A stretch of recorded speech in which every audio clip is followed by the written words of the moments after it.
Sir unaudited report को कैसे sustainable माने, high chance of manipulation?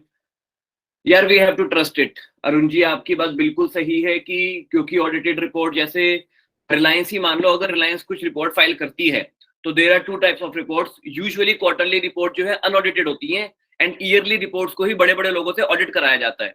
For example जो भी सीए ऑडिट करने आता है, जैसे मेरा दोस्त था भारतीय एयरटेल में, तो भारतीय एयरटेल अपना पूरा कॉन्ट्रैक्ट बिटवीन पीडब्ल्यूसी एंड डेलोइट स्विच करती रहती है। एक साल वो पीडब्ल्यूसी से ऑडिट कराती है, एक साल डेलोइट से। इस तरीके से कुछ गवर्नमेंट के रूल्स होंगे, पता नहीं, जितना मेरे को पता है क्योंकि मेरे दोस्त डेलोइट में भी है, पीडब्ल्यूसी में भी एंड भारतीय एयरटेल में भी। तो अब चांस होते हैं कि जब भी कोई ईयरली रिजल्ट्स आते हैं, मार्च वाले जो स्पेशली होते हैं एंड ईयरली जो होते हैं, तो उनमें मैनिपुलेशन नहीं हो सकती क्योंकि उनमें ऑडिटर आके सारी चीजें चेक कर रहा है।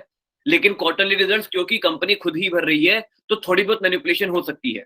That I totally agree and that वो होती भी है। फॉर एग्जाम्पल अगर मैं रिलायंस के केस में ही दिखा दूं, रिलायंस इंडस्ट्रीज में आया जहां पे मैं क्वार्टरली रिजल्ट में गया, तो ये कैसे हो गया कि अदर इनकम अभी 3-3 हजार करोड़ की आ रही थी, फिर अचानक से माइनस में होगी, फिर अचानक से बढ़ गई। और ये माइनस में तभी हुई जब शेयर प्राइस बेसिकली काफी ज्यादा नीचे गिर गया था, सो दैट लोग ना खरीद पाए, सिर्फ बिग प्लेयर्स ही खरीदे, उसके बाद बढ़ जाए।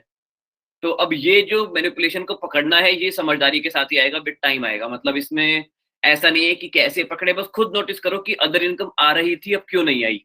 तो उसके लिए पीडीएफ में क्लिक करो यहाँ पे और जाके देखो कि अदर इनकम किस किस सेगमेंट से आ रही थी और क्या सही में गायब हुई है। क्योंकि अकाउंटिंग में चीजें गायब नहीं की जा सकती, डिले की जा सकती हैं। सर इस साल 100 करोड़ का एक्सपेंस हो गया, दिखाना है या नहीं? सीईओ से ऐसे पूछते हैं, सीएफओ से पूछते हैं अकाउंटेंट्स। तो वो कहता है यार इस क्वार्टर तो मेरे दोस्तों को बाइंग करनी है, अब क्योंकि मेरे दोस्तों को शेयर में बाइंग करनी है तो शेयर प्राइस गिराना पड़ेगा, तो एक्सपेंस तुम अभी दिखा दो, प्रॉफिट कम दिखा देना।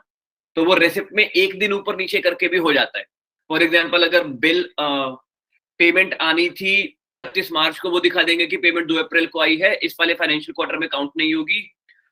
एज अ रिजल्ट इस वाले क्वार्टर के रिजल्ट्स बहुत ही गंदे आएंगे, तो जिसकी वजह से शेयर प्राइस गिरेगा, लोग नहीं खरीद पाएंगे, उसके दोस्त खरीद लेंगे। अगले क्वार्टर के रिजल्ट बहुत ज्यादा अच्छे हो जाएंगे, जो कि यहाँ पे हमें दिख रहा है क्लियरली, वन रिलायंस में ये चीज हुई है, और फिर शेयर रॉकेट बन जाएगा।